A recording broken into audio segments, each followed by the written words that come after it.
परम पूज्य अनंत उपकारी नवजन प्रदाता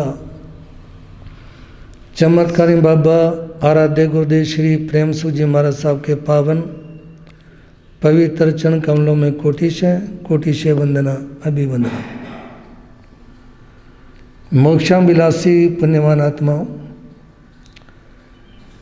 आपके सामने कुछ देर के लिए कसायों की चर्चा निवेदन करने से पूर्व कुछ पंक्तियां हैं, सुने, मिलकर बोलने का भाव रखेंगे। परम सेवा भावी परम पूज्य गुरुदेव चमत्कारी बाबा श्री प्रेम सुख जी बोल चिंतामणि पारसनाथ, चांदनी ढल जाएगी चांदनी काया जल जाएगी, माया विरलासी रे जाग अविनाशी रे, माया विरलासी रे जाग अविनाशी। ओ चांदनी ढल जाएगी काया जल जाएगी, माया विरलासी रे जाग अविनाशी रे, माया विरलासी जाग अविनाशी। दया धर्म धार ले दया धर्म ममता निवार ले, शिव सुख पासी रे जाग अविनाशी रे, शिव सुख पासी रे जाग अविनाशी। ओ चांदनी ढल जाएगी काया जल जाएगी, माया विरलासी रे जाग अविनाशी रे, माया विरलासी रे जाग अविनाशी। रास्ते अनेक हैं रास्ते भाव सबके एक हैं, विरलाही पासी रे जाग अविनाशी रे, विरलाही पासी रे जाग अविनाशी। मोक्षाम विलासी पुण्यवान आत्माओं, 2 दिनों से आप लोग सुन रहे हैं क्रोध प्रीति का नाश करता है, अहंकार विनय को मिटा देता है, कपट आपस के प्यार को खत्म करता है और लोभ इंसान का सब कुछ खत्म कर देता है। कल और परसों की सभा में आप लोगों ने क्रोध के बारे में कुछ देर के लिए श्रवण किया। जीवन जलाता क्रोध है, ना क्रोध करना चाहिए। जीवन जलाता क्रोध है, ना क्रोध करना चाहिए। मत मन जलाना अन्य का, ना अपना जलाना चाहिए। मत मन जलाना अन्य का, ना अपना जलाना चाहिए। जिस समय व्यक्ति क्रोध करता है वो दूसरे को भी कष्ट देता है और अपने को भी परेशान करता है। एक मन वैरी आपनो, दूजी कुसंतान, तीजी भूख, चौथा क्रोध, चेतो चतुर सुजान। बड़ी सुंदर प्रेरणा दी कि सबसे बड़ा दुश्मन हमारा अपना मन, हमारी अपनी सोच है। कौन?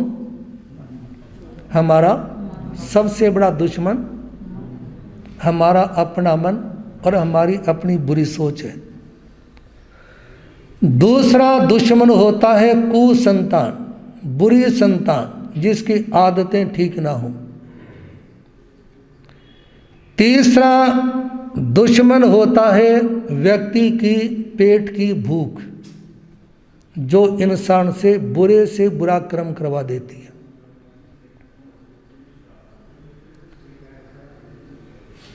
भगवान महावीर बोलते हैं बुभुक्षु किमने करोति पापम, अर्थात भूख से पीड़ित इंसान कौन सा पाप नहीं करता। लोग पैसा कमाने के लिए, अपनी भूख को मिटाने के लिए बड़े से बड़ा पाप भी करते हैं। शायद आप लोगों ने नहीं सुना होगा कि अरिहंत के नाम से भी कत्ल खाना है। किसके नाम से है जी? कहाँ पे? गाजियाबाद में। कहाँ पर? गाजियाबाद के पास में अरिहंत के नाम से भी कत्ल खाना है, जिसमें प्रतिदिन 10,000 पशु कटते हैं। ऑटोमेटिक कत्ल खाना।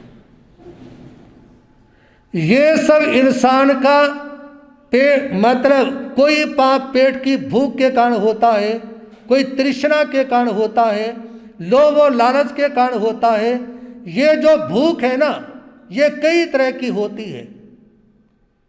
पेट की भी भूख है, नाम की भी भूख होती है, और तृष्णा की भी भूख होती है, वासना की भी भूख होती है, और इसी के साथ में इसके ना जाने कितने रूप हैं, और वो सब इंसान से पाप करवाते हैं। ये भूख है। आप देखेंगे कि तीर्थंकरों के हाथ में भी पात्र आ गई, और साधु साध्वी भी इस पेट के कारण ही घर घर क्या मांगते हैं? उसको चाहे गोचरी कह लो, चाहे उसको भिक्षा कह लो, लेकिन वो किसके कारण जाते हैं घर घर में? है जी? भगवान महावीर आचार्य सूत्र में बोलते हैं कि हे साधु, तुमने आत्म कल्याण के भावना से घर बार परिवार को छोड़ा है, और अनेक घरों से टुकड़े इकट्ठे किए।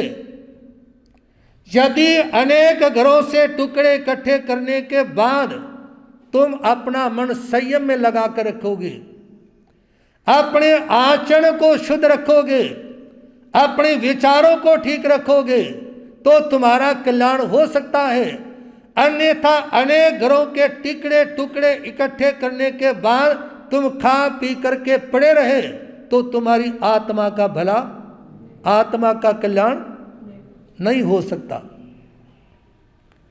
तो तीसरा दुश्मन है भूख, और चौथा है इंसान के भीतर उठने वाला क्रोध। वो इंसान का दुश्मन है, स्वयं का दुश्मन।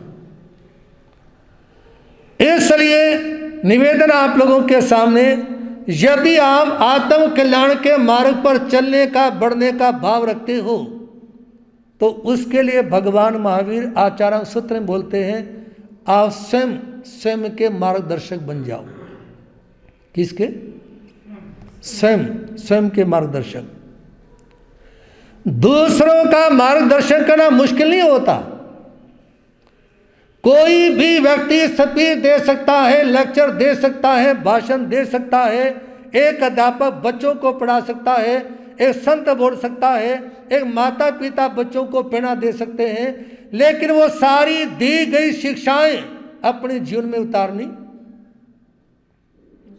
कौरवों के सामने, पांडवों के सामने गुरु द्रोणाचार्य कुछ प्रेरणा देते हैं।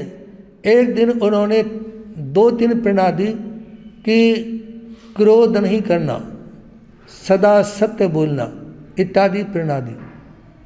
अगले दिन जब पाठ सुना तो कौरवों ने भी सुना दिया, युधिष्ठिर को छोड़ करके बाकी पांडवों ने भी सुना दिया। युधिष्ठिर कहता, अभी मेरे को एक पाठ याद नहीं हुआ। सदा सत्य बोलो ये याद है, किसी को कष्ट नहीं देना ये याद है, लेकिन क्रोध नहीं करना, को हम मा करो, क्रोध मत करो, ये मुझे याद नहीं है। तो उस समय गुरु द्रोणाचार्य उनको अनेक चपाटे मार देते हैं और कहा कि तुम प्रतिभाशाली छात्र हो, हमेशा तुम्हारा होमवर्क पूरा मिलता है, आज तुम्हारा होमवर्क पूरा नहीं था, इसलिए 5 मिनट तुम्हारे को और दी जाती है। उस 5 मिनट के बाद में कहा कि अब सुनाओ। ये तो एक ऐसा शब्द है जो व्यक्ति एक बार सुन के भी याद कर सकता है, क्रोध मत करो। लेकिन युधिष्ठिर ने क्या कहा, अभी मेरे को याद नहीं हुआ। लेकिन जब द्रोणाचार्य ने पिटाई की ना, और उसके बाद भी उनको क्रोध नहीं आया कि मैं राजकुमार हूं, और द्रोणाचार्य की ठीक है गुरु, लेकिन हिम्मत क्या इनकी जो मेरे ऊपर हाथ उठाया, मेरे को मारा पीटा, तो उस समय उनको गुस्सा नहीं आया।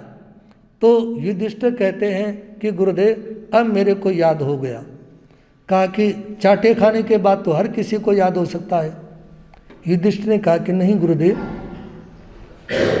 मैं आपके सामने निवेदन करना चाहूँगा कि जिंदगी में आप मुझे कभी क्रोध में नहीं देखोगे, मुझे कभी क्रोध में नहीं देखोगे। आपकी मार खाने के बाद भी मेरे को गुस्सा नहीं आया, तो मुझे महसूस हुआ कि विपरीत प्रसंगों में भी अपने को शांत रखना, प्रतिकूल स्थिति में, प्रतिकूल अवस्था में भी अपने को शांत रखना। जब ये कहा ना, तो गुरु द्रोणाचार्य देखते के देखते रह गए कि मेरा ध्यान शब्दों में था। किसमें? मेरा ध्यान शब्दों में था, और युधिष्ठिर का ध्यान शब्दों की आत्मा में था। ये शब्दों में जी रहा था, और ये शब्दों की आत्मा में जी रहे थे। और निवेदन करना चाहूँगा, आप लोगों ने भी शब्दों में जीने की कोशिश नहीं करनी, उन शब्दों की आत्मा में प्रवेश करने का भाव रखना है। संक्षेप में निवेदन करना चाहूँगा, क्रोध उत्पत्ति के 4 कारण भगवान महावीर बताते हैं ठाणांक सूत्र में। सबसे पहला कारण क्षेत्र के कारण क्रोध आना। जैसे जो आत्मा महा आरम, महाप्रिग्रह, कुणी, महार और पंचेंद्रिय वध, इन 4 कारणों का या इनमें से एक का सेवन करती है, वो आत्मा जाती है नरक में। और नारकी जीव में क्रोध बहुत होता है। और जिन लोगों को क्रोध आता है, उनके बारे में कर्मयोगी श्री कृष्ण कहते हैं गीता में कि अति क्रोधी व्यक्ति, उसकी ये पहचान है कि नरक से निकल कर आया है, और मरने के बाद दोबारा कहाँ जाएगा? मरने के बाद दोबारा से नरक में जाएगा। ये अति क्रोधी व्यक्ति की पहचान है। और ये है क्षेत्र का प्रभाव। नरक में नारकी जीवों को क्रोध आता है, क्योंकि वो एक दूसरे को मारते काटते रहते हैं। दूसरा क्रोध आने का कारण वस्तु, घर, पैसा आदि। इस संसार में जितने भी क्लेश हैं, जितने भी झगड़े हैं, वो जड़ के पीछे हैं। जड़ पैसा, जोरू के पीछे हैं, और जमीन के पीछे हैं। जड़, जोरू, जमीन के लिए इनके पीछे झगड़ने वाले लाखों करोड़ों लोग आजकल कोर्ट और कचहरियों में खड़े रहते हैं। कोई पैसे के लिए लड़ता है, कोई स्त्री के लिए लड़ता है, और कोई जमीन के लिए लड़ता है। और एक जैन भाई ने कभी पिक्चर बनाई थी, उनका नाम है ओपी जैन हरियाणवी, जो पीतमपुरा रहते थे दिल्ली में। 1 साल पहले डेथ हो गई जिनकी। उन्होंने एक पिक्चर बनाई थी, झगड़े की जड़ 3। अगली लाइन बोलो, जड़, जोरू और जमीन, ये 3 ही झगड़े की जड़ है। तो दूसरी बात, वस्तु, घर, पैसा इत्यादि के कारण व्यक्ति को क्रोध आता है। तीसरी बात, क्रोध आने का कारण शरीर, रूप इत्यादि। इस शरीर की आसक्ति के कारण क्रोध आता है।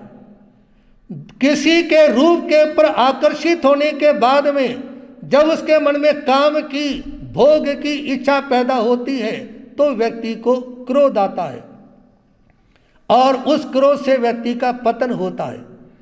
और चौथी बात, उपधि, उपकरण, बाण मात्र इत्यादि। आपकी कोई वस्तु अन्य ने प्रयोग कर ली, तो क्रोध आ गया। आपके आसन के ऊपर किसी का पैर लग गया तो क्रोध आ गया। बस एक छोटी सी बात कह के विचारों को विराम देना चाहूँगा। रोहतक की एक बहन की शादी हो रखी थी, शादरा। 2 मंजिल का आवास था। ऊपर की जो मंजिल थी ना, उसमें बड़ा भाई रहता था, नीचे छोटा भाई और उसके मम्मी पापा इत्यादि रहते थे। तो ऊपर कुछ काम चल रहा था सफेदी इत्यादि होने का, तो ऊपर से वो भी नीचे आ गए। और जो बड़े भाई की घरवाली थी उसको डिस्क प्रॉब्लम थी। उस समय घरवाले ने कहा कि जाओ ऊपर बाथरूम से जो मैं शैम्पू अन्य चीज़ें प्रयोग करता वो लेकर आओ। घरवाली ने कहा कि मेरे को जीना चढ़ते समय प्रॉब्लम होती है, आप ये प्रयोग कर लो, आपके भाई की है। कहा कि नहीं ले आओ, कोई बात नहीं। कहा कि प्रतिदिन मेरे को थोड़ी दर्द होता है, दिक्कत होती है, 1-2 दिन की बात है, आज ये प्रयोग कर लो। कहा कि नहीं लेके आओ। घरवाली ने कहा कि ओहो, आज तो साहब वही प्रयोग करेंगे जो ऊपर रखा है। क्या कहा? आज तो साहब वही साबुन शैम्पू प्रयोग करेंगे जो ऊपर रखा है। इतना कहने से उस व्यक्ति को इतना क्रोध आया कि उसने घर वाली को घर से निकाल दिया और उस बहन को अपने पीहर में रहते हुए 6 महीने हो चुके थे जब वो अपने पिताजी के साथ हमारे पास में आई कि महाराज जी इतना सा कहा था कि आज तो मेरे पतिदेव वही साबुन शैम्पू प्रयोग करेंगे जो ऊपर रखा है।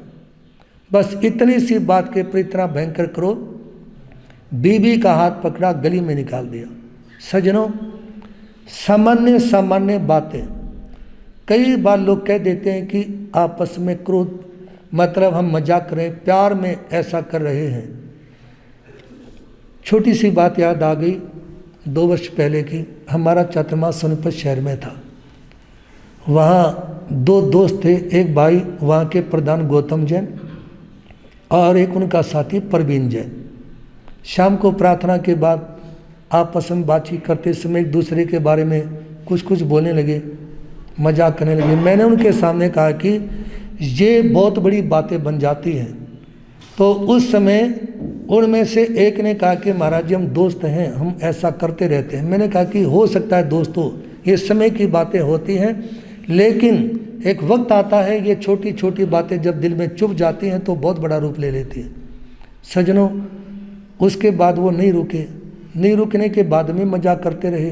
अब स्थिति ये है कि 2 वर्ष हो गए आपस में बात नहीं करते, बोलते नहीं, क्योंकि वो छोटी छोटी बातें इतनी बड़ी बन जाती हैं। और एक बार क्या हुआ, छोटी छोटी बातों की बात है, पति पत्नी बैठे हुए थे, घरवाले ने घरवाली के मुंह के ऊपर क्या कर दिया, बोलो ना, हल्का सा चाटा मार दिया। घरवाली को बड़ा गुस्सा आया कि मेरे को कभी मेरे मम्मी पापा ने हाथ नहीं लगाया और आज तक मेरे साथ ऐसा नहीं हुआ, और मेरी शादी को 20 साल हो गए और आज इन्होंने मेरे साथ ऐसा कर दिया। तो उस समय घरवाली ने कहा कि ये क्या। घरवाले ने सोचा कि नाराज़ हो गई। तो घरवाला कहता है कि कोई बात नहीं, मैं तेरे से प्यार करता हूँ, मैं तेरे से बहुत प्यार करता हूँ। प्यार में मार दिया। घरवाली ने एक मारा खिंचा के कहा कि मैं कम प्यार करती हूँ, मुंह घूम गया उसका, है जी। तो सज्जनों, ये छोटी छोटी बातें बहुत बड़ी बड़ी हो जाती हैं, इसलिए अपने को थोड़ा सा नॉर्मल रख के चलेंगे। और कल की धर्म सभा में आप लोग श्रवण करेंगे 5 कारणों से क्रोध विशेष रूप से पैदा होता है। सभी समय पर आने का भाव रखें। और मैं अभी तक जितने घरों में और जितनी दुकानों पे गया हूँ, यदि वो सब भाई बहन आ जाएं प्रवचन में तो ये छोटा सा हाल इतना लंबा चौड़ा नहीं कि नहीं भरे, आ सकते हैं। और एक और बात कहना चाहूँगा कि यदि जो मेरी माता बहनें हैं ना, यदि तुम्हारी आदत इन्होंने भी डाल ली ना, इन्होंने जो बैठे हैं, तो महाराज जी बैठे बैठे सामने देखेंगे गेट की तरफ, इधर सारी लाइन में बैठ गई दीवार के साथ साथ। ये भी यदि उस दीवार के साथ साथ बैठ जाएं तो क्या होगा। मैंने सारी पंजाब में देखा है कि बहनें हमेशा इस क्रम से बैठे, कभी कहना नहीं पड़ता पूरे पंजाब में। लेकिन ये कहना भी ठीक नहीं, कभी कोई उल्टा गले पड़ जाए फायदा कुछ नहीं है, क्योंकि आज का ज़माना बड़ा भयंकर है। अपने मन की बात आराम से प्रवचन में कह दो, कोई मान ले तो ठीक और नहीं माने तो हाथ जोड़ लो। टोकने का ज़माना नहीं है। तो इसलिए निवेदन करना चाहूँगा, यदि आपकी समझ आए तो कल से सामने बैठे आमने सामने, ठीक है ना, उससे और ज़्यादा अच्छा रहेगा। पीछे वो लोग बैठते हैं दीवार के साथ, वो छुप करके बैठते हैं जो कमज़ोर विद्यार्थी होते हैं। कौन से बैठते हैं? जो कमज़ोर विद्यार्थी होते हैं। जैसे क्लास लग रही हो ना और मास्टर जी बैठे हों तो वो छुप के बैठेंगे, आज होमवर्क तो पूरा है नहीं, ठीक ना, तो कहाँ बैठ जाएं ताकि दिखाई ना दे। कितने नंबर है लक्की नंबर?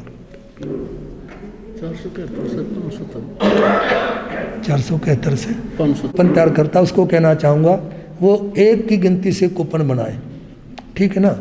आज 400 से बना दिए, कल 500, यूँ कहने से हाल थोड़ा बढ़ जाएगा। यदि मान लो अपने 450 से बना दिए, 500 से कूपन बना दिए, ठीक है ना। देखिए कई लोग क्या होते हैं, अपनी घड़ी का टाइम आगे पीछे कर देते, वे ड्यूटी जाना है, 15 मिनट घड़ी आगे कर दी, आँख खुली देखा कि घड़ी आगे है, वो सो गया कि भी तो 15 मिनट है। इसके बाद जो दोबारा आँख खुली तो पता चला कि ऑफिस खुले तो 1 घंटा हो गया। 200 आगे दे दो, थले रख दो इधर।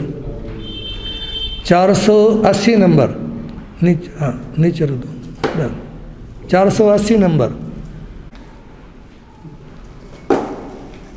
भाई मनोज जी का इधर। 400 कल से जिसकी तरफ से सत्संग वाला प्याला कोई पिएगा किस्मत वाला, ये सत्संग वाला। सूचना मंगल भावना भाई मनोज जन आपके सामने।